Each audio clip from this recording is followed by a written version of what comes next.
Glória a Deus. Agora, irmão, chegou a hora mais esperada, a hora mais importante do culto, a hora da palavra do Senhor. Eu já passo aqui o trabalho para o nosso pastor Vanderlei. A graça e a paz do Senhor Jesus Cristo de Nazaré. Amém, igreja? Está feliz com o Senhor? Começa a glorificar, começa a exaltar, começa a bendizer, começa a adorar, porque Ele está presente em nosso meio. Vamos nos colocar de pé em reverência às Sagradas Escrituras. Abra a sua Bíblia no livro de 1 Samuel, capítulo 4 de 1 Samuel. Somente um versículo 12. 1 Samuel, capítulo 4, versículo 12. Somente este versículo, eu creio que será suficiente para que Deus tenha que tratar conosco nesta noite. Hoje é culto de Santa Ceia. Nós mais uma vez estamos aqui para ministrar esta ceia para esta congregação. Antes da leitura da palavra, eu gostaria de saber, aqui presente em nosso meio, tem alguém que não seja evangélico, que não seja crente? Levante a sua mão para eu conhecer você em nome de Jesus. Faça assim com a sua mão, você que não é crente. Isso, estou vendo só o Senhor. Qual é o nome do Senhor? Francisco? Fransquim? Amém. Tem mais alguém que não seja evangélico, que esteja aqui conosco? Mais alguém? Não se envergonhe. Mais alguém? Tem alguém afastado do Evangelho? Afastado do Evangelho em nosso meio? Alguém? Alguém? Não. Amém. Vamos para a leitura. 1 Samuel, capítulo 4, somente um versículo 12. Eu vou ler 3 vezes esse versículo, bem pausadamente, para que você compreenda esse versículo. Diz assim: então correu da batalha um homem de Benjamim, e chegou no mesmo dia a Siló, e trazia os vestidos rotos e terra sobre a cabeça. Vou repetir. Então correu da batalha um homem de Benjamim, e chegou no mesmo dia a Siló, e trazia os vestidos rotos e terra sobre a cabeça. Mais uma vez, para você não mais esquecer esse versículo. Então correu da batalha o homem de Benjamim, e chegou no mesmo dia a Siló, e trazia vestidos rotos e terra sobre a sua cabeça. Aproveitando que nós falamos de cabeça, você vai inclinar a tua cabeça agora. Amém? Para a gente fazer essa oração. Senhor Jesus Cristo de Nazaré, eu quero te louvar por essa preciosa oportunidade e esta palavra que tu colocaste no meu coração quando eu sentei neste altar. Ah, Pai, esta palavra que tu tens para esta igreja, eu creio, Pai, que tu irás me usar no profundo da tua revelação, porque eu não sabia exatamente o que eu iria falar para esta igreja, mas ao sentar, meu Pai, neste altar, tu me deste esta palavra, e eu creio, meu Pai, que eu tenho algo a dizer para esta igreja, conforme seja a tua vontade, em nome de Jesus. Tome assento em nome de Jesus, senta glorificando e exaltando o nome do Senhor Jesus. Amém, igreja? O Paulo havia me perguntado à tarde que mensagem eu estaria pregando ali no Gavião e que mensagem estaria trazendo aqui nesta noite. Eu achei, e com os meus pensamentos, achei que estaria pregando 1 Samuel, capítulo 3, falando exatamente de Samuel. Mas Deus não me trouxe esta palavra. Deus confirmou a palavra no meu coração em 1 Samuel, capítulo 4, e versículo 12, a falar do homem, que a Bíblia não fala o nome, mas fala a sua tribo, tribo de Benjamim. E esse homem, ele estava numa batalha. Não só este homem estava numa batalha, estava a nação de Israel, estava as 12 tribos de Israel. as 12 tribos de Israel foram convocadas. A trombeta soou para guerrear contra os filisteus que estavam chegando para guerrear contra a nação de Israel. A nação de Israel, alguns dias passados, antes de acontecer esse texto aqui, já havia perdido alguns homens para os filisteus. Havia alguns homens tombados mortos, porque Ofni e Finéias, que eram sacerdotes do templo em Siló, aonde o seu pai era o sacerdote, chamado sacerdote Eli, estavam em pecados. E mesmo em pecados, não temeram ao Senhor, e quiseram guerrear em pecado, e Deus permitiu, por conta dos seus pecados, alguns homens padecessem e morressem na peleja. Passados alguns dias, eles tiveram a ideia de pegar a arca do concerto, a arca da aliança, e levar para a peleja. Diz a Bíblia Sagrada, no capítulo 3, que houve um alarido muito grande, houve uma agitação muito grande, porque a nação de Israel estava diante da arca do concerto. Pastor, o que é a arca do concerto? A arca do concerto representa a presença de Deus, representa a glória de Deus. Na arca do concerto era um caixote aproximadamente de 1,70 centímetros por 70 centímetros de largura e 70 centímetros de comprimento. Esta arca, havia nela contida as tábuas da lei, havia o cajado de Arão que fluiu, e havia o maná que era guardado numa botija de ouro dentro desta arca. Mas o que representava na verdade esta arca era a presença, era a glória de Deus. E todas as vezes que a nação de Israel queria vencer uma batalha, eles tocavam uma trombeta, os sacerdotes juntamente com o levita pegava a arca, apresentava para a nação, e com a presença de Deus eles venciam aquela peleja. Agora Ofni e Finéias pegou em Siló a arca do concerto, leva para a peleja. Há uma agitação, há uma alegria, há um alarido, porque eles estavam convictos que iam ganhar esta peleja, mas não iam ganhar, porque Deus não opera onde há profano, Deus não opera onde há pecado, Deus não opera onde há discórdia, Deus opera onde há desentendimento, Deus opera onde há paz, Deus opera onde há amor, Deus opera onde há santidade, Deus opera verdadeiramente quando o seu povo se volta verdadeiramente para a sua presença. Quem está entendendo? Eu vou passar alguns minutos aqui na introdução desta mensagem, senão você não vai compreender. Escute bem. Esse homem é da tribo de Benjamim. Em Gênesis, quando chega o capítulo 49, Jacó estava muito doente. Quem é Jacó? É o terceiro patriarca. Patriarcas são aqueles que fizeram aliança com Deus, tiveram a chamada de Deus para deles, como Abraão, Isaac e Jacó, suscitar uma grande nação, que dessa nação seriam chamadas 12 tribos de Israel. Quem está compreendendo até aqui? Escute bem.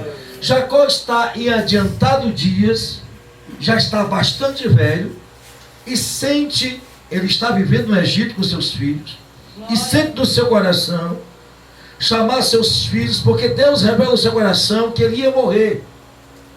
Mas só que antes de morrer, ele ia orar por cada filho dele, começando por Naphtali, que era o mais velho, e até Benjamim, que é o mais novo.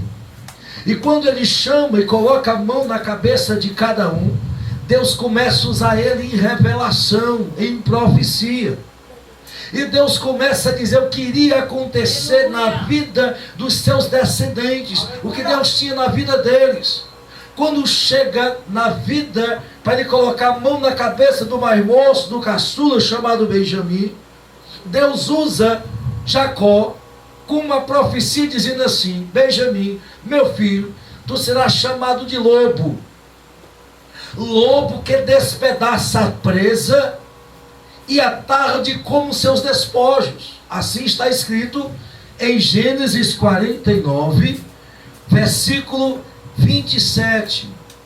Ele recebe aquela promessa que a sua descendência seria como lobo. E o que é o lobo, pastor? É um animal que caça de noite. É um animal que tem uma visão diferente dos outros animais, que mesmo no meio da escuridão, ele consegue enxergar a sua presa. Que os seus pelos compridos não permite que a água permeie nele. A água bate e volta. É aquele que é ligeiro, é aquele que tem força no seu maxilar. É aquele que seria, aquele que pegaria a presa. Deus iria dar condição de pegar a presa e fazer com que repartisse os despojos. O que é despojo, pastor? Quando o homem guerreava e vencia a guerra, era por direito dele, Paulo, pegar os pertences daquele que morria no campo de batalha. Então a tribo de Benjamim recebe a promessa de não recuar, de avançar, de conseguir, de pelejar, e depois de pelejar, ele ainda pegar, repartir os despojos com as outras tribos. Escute bem.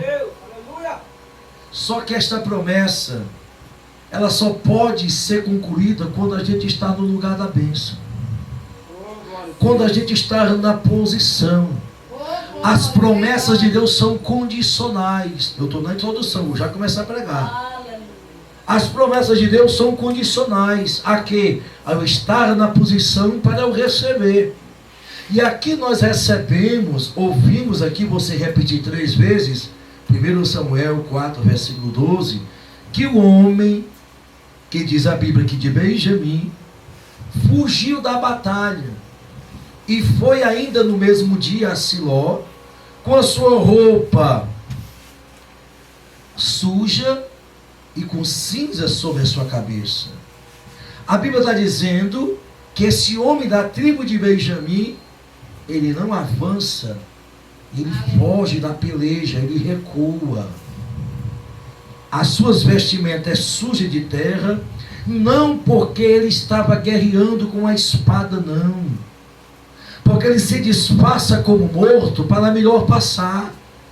E coloca terra na cabeça como se fosse um cadáver. E foge para Siló para trazer as boas novas. E essas boas novas não tinham nada de bom. Porque ele chega dando logo a notícia na cidade que a arca do concerto havia sido roubada. E que os filhos Ofni e Efinéias, sacerdotes do templo, haviam morrido na peleja, e muita gente havia morrido, muita gente havia recuado, ele era o que tinha escapado. Escute bem, na tribo de Benjamim é levantado Saul, primeiro rei. Da tribo de Benjamim sai o apóstolo Paulo. Então não era uma tribo qualquer não. Deus tinha promessa nesta tribo, mas promessa naqueles que permanecessem na bênção. Ei, eu quero que você comece a prestar atenção, que Deus quer falar conosco nesta noite, onde diz aqui no versículo 12: então correu o homem da batalha. Deus não te chamou para você fugir de batalha nenhuma. Deus te chamou para você correr avante. Deus não te chamou para você correr recuando, voltando, sendo covarde, não.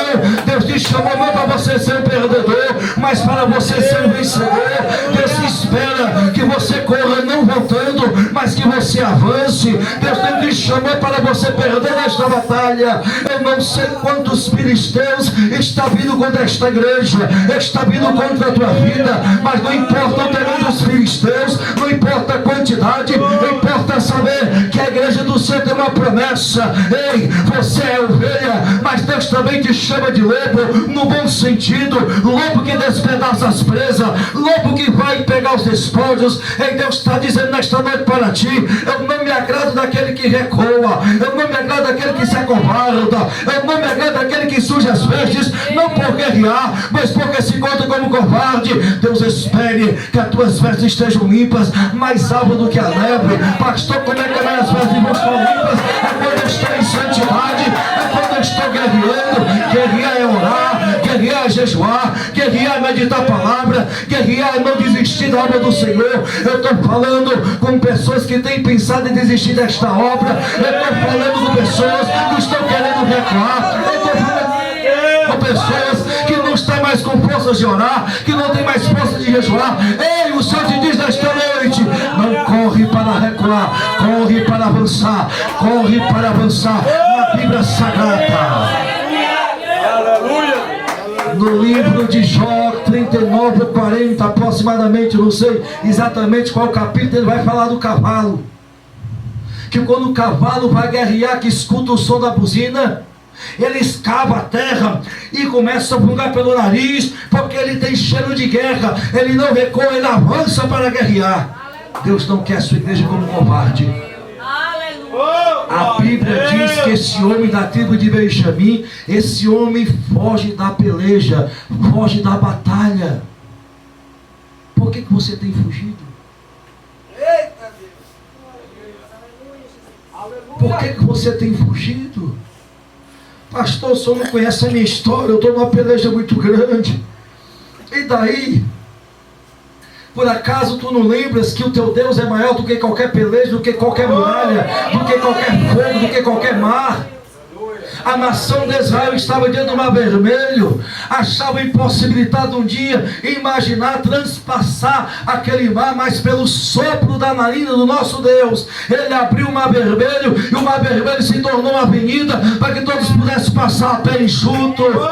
Alai canta massala maçu. Eu não sei qual é o tamanho do teu obstáculo, eu não sei o que tem feito você recuar, em você querer desistir, em você colocar terra sobre a tua cabeça. Não é o momento da tua morte, não é o momento da tua falência, não é o momento da tua derrota, é o momento da tua peleja, é o momento de você avançar. Deus não te chamou para você ser covarde. Covarde não entra no reino dos céus. Glória a Deus. Ele diz assim: então correu da batalha o homem de Benjamim, chegou no mesmo dia a Siló, e trazendo vestidos rotos, que quer dizer sujo, e terra sobre a cabeça, e chegando ele, eis que Eli estava assentado sobre uma cadeira, vigiando a pedra do caminho, porquanto seu coração estava tremendo por causa da arca de Deus. Entrando, pois, aquele homem anunciar isto à cidade, toda a cidade gritou. Aleluia. Escute, igreja. É triste o que eu escuto aqui pelo Espírito Santo de Deus. Porque algumas horas atrás, essa cidade estava vivendo um alarido, uma alegria só porque a arca de Deus estava com eles. E a arca de Deus estar com eles significava que eles iam vencer a batalha, que eles não iam recuar, que eles iam vencer os filisteus. Mas agora, o que se fala agora, é que agora havia um grito de desespero. Porque a cidade agora percebeu que a glória de Deus não estava mais nela. Escute, deixa eu te dizer algo. Não queira fazer a obra se você está desconcertado. Não queira fazer propósito se você não coloca a tua vida no altar. Porque se a tua vida não estiver no altar, a glória de Deus não vai estar na tua vida. A glória de Deus não estava na vida daquele povo, porque aquele povo estava aceitando uma liderança falida, uma liderança em pecado. Aquele que era sacerdote já estava velho, cego, gordo, e estava passando a mão no erro dos seus filhos. E esse que vos fala tem 2 filhas e 2 filhas casadas. Uma já teve o meu primeiro neto, a outra está grávida, mas eu nunca passei a mão no erro das minhas filhas. Elas estão comigo desde o começo do meu ministério. Certa feita, mais velha, por mim falava mentira, eu disciplinei ela perante a igreja 3 meses no banco. Eu nunca passei a mão na cabeça da minha filha, nem muito menos na cabeça da minha esposa. Se qualquer uma errar, eu não poupo de disciplinar perante a igreja. Sabe por quê? Porque eu tenho um temor ao Senhor. Porque antes de eu pregar esta palavra, eu vou ter que viver. Eli conhecia a palavra, mas não estava vivendo. Eli sabia, ouvia a voz do Senhor no passado, mas por conta do pecado de Eli e seus filhos, há muito tempo Deus não se manifestava. Deus começou a se manifestar através de Samuel, um garoto, um jovem, aproximadamente 17 anos, que estava dormindo diante da arca do concerto, mas que na madrugada Deus começou a chamar ele pelo seu nome. Deus está chamando Samuéis que tem compromisso com a palavra de Deus, Samuéis que não estão na vida do pecado, Samuéis que pode estar sentado no concerto, e a arca do concerto não possa ser saqueada, mas diante de Ofni e Finéias, a arca é perdida, a glória de Deus não se manifesta. Ei, a glória de Deus só se vai manifestar nesta igreja se essa igreja viver verdadeiramente em santidade, se essa igreja viver verdadeiramente no temor do Senhor. Você só pode ver a glória de Deus e só pode viver a tua batalha se você verdadeiramente viver a tua vida no altar. Não espere hoje um alarido na tua casa sem você primeiramente estar consertado, porque alarido sem conserto não é nada, não representa nada. Cuidado com os alaridos falsos, porque amanhã pode ter um grito de desespero na tua casa. Eu tenho 15 anos, eu tenho 14 anos que eu prego. Ah, como eu já vi muito alarido falso. E não demora muito não para a gente começar a ver, Paulo, os gritos de desespero. Porque Satanás não tem medo de grito falso, de falsa santidade. Enquanto eles estavam com a arca, dando aquele alarido, os filisteus estavam se organizando para tomar a arca, para que a presença de Deus saísse daquela nação. Ei, escute o que eu vou lhe dizer, o que eu vou lhe dizer aqui é sério. Eu estou aqui pela revelação do Espírito Santo de Deus. Eu estou aqui não simplesmente como um mero pregador, eu estou aqui como um profeta de Deus para a tua vida. Enquanto você está brincando de ser crente, enquanto você não coloca a tua vida em ordem, não coloca a vida no altar, Satanás está se organizando para que a glória de Deus não esteja mais na tua vida, não esteja mais na tua casa, não esteja mais em você. Cuidado, você que está brincando de crente. Cuidado, porque amanhã ou depois você vai ter que recuar. Amanhã depois você vai ter que fugir, você vai ter que correr. Eu conheço a história de um pregador, não recordo o nome dele, que recebeu o convite para pregar mesmo desconcertado. Ele foi pregar nada mais, nada menos do que diante de uma cruzada que estava se fazendo no centro de Fortaleza, na Praça José de Alencar. Multidão estava lá presente. E uma pessoa se manifestou. E quando ele foi querer expulsar o demônio, começou a envergonhar ele perante a multidão. Só que ele usou de uma estratégia. O povo que é crente, bote a mão e repreenda. Aí o demônio saiu. Mas pela imposição de mão dele, pela boca dele, o demônio não saiu. Ele ficou envergonhado. Sabe por quê? Porque não estava com a vida no altar. A tribo de Benjamim aqui foi envergonhada. A promessa de Deus nessa geração aqui para a tribo de Benjamim não se cumpriu. Se cumpriu em outras gerações, mas nessa aqui não. Sabe por quê? Por causa de um sacerdote que estava desconcertado. Por causa de um homem que não estava na brecha, não estava nem aí para as ovelhas. Coitada da igreja que o sacerdote não está bem com o Senhor. Coitada desta igreja que o sacerdote não ama a igreja, não está com a vida no altar. A igreja toda vai perecer, o povo todo vai perecer. Coitado da tua casa, você que recebeu ordem para ser sacerdote do teu lar, sacerdotisa da tua casa. Coitado de ti se tua vida não estiver no teu altar, porque toda a tua família vai perecer. Eu estou falando de Bíblia aqui. Eu estou pregando nada mais, nada menos do que Bíblia. Quando ele dá notícia para a cidade, todos começam a gritar, e um grito de desespero. Porque a gente sabe o que é grito de alegria ou não sabemos? E sabemos o que é um grito de desespero. Eli, não podendo ver, escuta. E o jovem chega diante dele. Ele diz: o que é esse alvoroço? O que é essa loucura? O que está acontecendo? Ele diz: os teus 2 filhos morreram. Mas a arca do Senhor, ela foi roubada. Você sabe o que acontece com Eli? Ele cai da cadeira para trás e quebra o pescoço e morre. Na hora que ele está caindo da cadeira para quebrar o pescoço, a sua nora, esposa de Finéias, está tendo contrações para ter a criança antes do tempo. E quando a criança vai nascer, o nome da criança é colocado Escabone. em Cabone, foi-se a glória de Israel. Aquela criança iria nascer agora com uma promessa, porque Deus havia usado Samuel e havia usado um profeta, que a Bíblia não fala o nome, que a partir da morte de Ofni e Finéias, todo filho que nascesse da descendência dele jamais iria ministrar a palavra, jamais entraria no templo, ia ficar na porta do templo, não iam chegar à velhice, iam novos pedir esmola e morrer pedindo esmola. Pecado tem consequência. Mas nesta noite eu quero te apresentar um que não fugiu da peleja, que não recuou, que não se acovardou, que as suas vestes não estavam sujas de terra, que a sua cabeça não tinha terra. Eu vou lhe apresentar.